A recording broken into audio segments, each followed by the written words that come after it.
جیسا کہ میں نے کہا رشتے ختم ہو چکے ہیں، یہ رشتے غرض کے رہ گئے ہیں، اور ذرا سی ایک ایک چپے پر، ایک ایک بالش زمین پر مرنے والے ہیں، رشتے ختم ہو چکے ہیں، سفید ہو چکے ہیں خون۔ خانقاہوں کو دیکھیے جھگڑے ہیں، کس پر؟ زمین پر۔ کوئی کہتا ہے گدی پہ میں بیٹھوں گا، کوئی کہتا ہے میں بیٹھوں گا، اہل ایک بھی نہیں ہے، اہل ایک بھی نہیں ہے۔ آؤ اہل کیا ہے؟ میٹر لاؤ قرآن اور سنت کا، دیکھو کون اہل ہے۔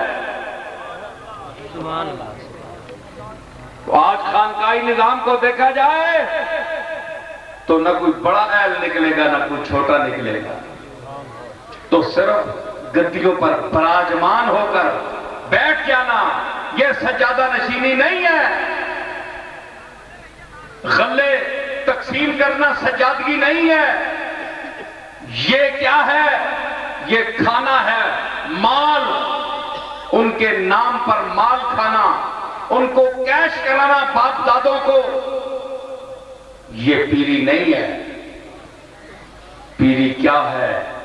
بابا فرید الدین کا پیغام ہے، میسج ہے، خواہم کہ ہمیشہ در وفائے تو زیم، خاکت شبمو بزیر پائے تو زیم، مقصود من بندہ ز کونین توئی، از بہر تو میرمو برائے تو زیم۔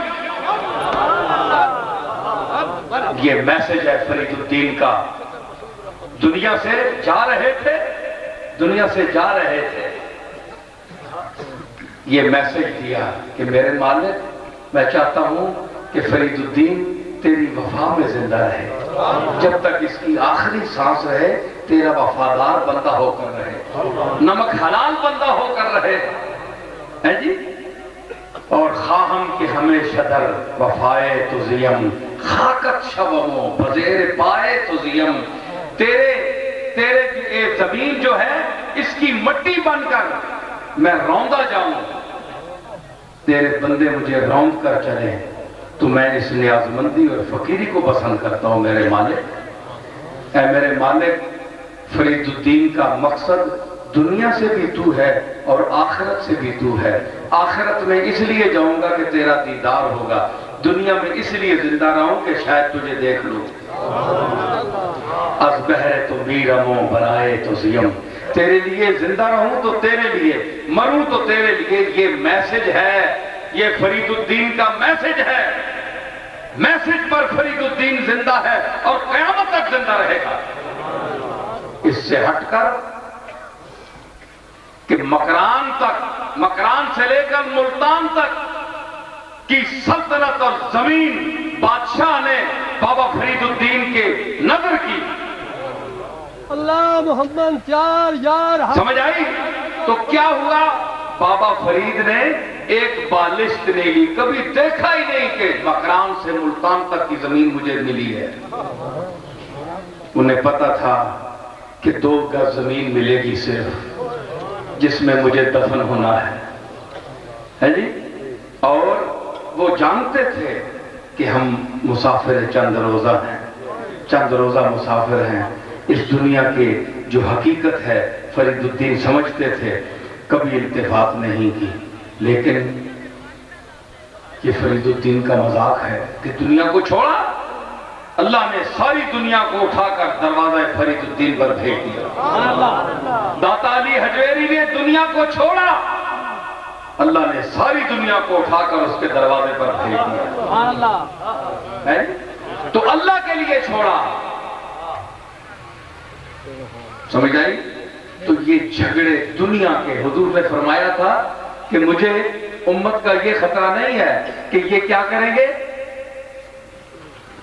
شرک کریں گے، چاند کی پوجا کریں گے، ستاروں کی پوجا کریں گے، مجھے خطرہ ہے تو یہ بھائی بھائی میں لڑے گا، لڑائی ہوگی، کس پر؟ مال میں، دولت میں، زمین میں جھگڑے ہوں گے، مکان، کمروں کی تقسیم میں، جائیداد کی تقسیم میں۔ کوئی بھائی جو ہے وہ جائیداد کو قابو کرے گا، اس کے ناپاک ارادے ہوں گے، غصب کرنا چاہتا ہے، لڑائی ہوگی، فساد ہوگا۔ فرمایا مجھے خطرہ ہے تو یہ ہے کہ تم جائیداد، پیسہ اور دنیا میں الجھ کر ایک دوسرے کو قتل کرو گے، مارو گے، فساد ڈالو گے۔ مجھے تم سے شرک کا خطرہ نہیں ہے۔ میں ایسا پیغام تمہیں دے کر جا رہا ہوں کہ انشاءاللہ تم شرک نہیں کرو گے، لیکن یہ موت دنیا کے لیے بے موت مرو گے، اتنی ہوس ہوگی۔ یہ حدیث صحیح ہے۔ سرکار نے فرمایا تو دیکھو، جہاں دنیا کی طلب ہے، حرص ہے، وہاں آپ کو محبت نہیں ملے گی۔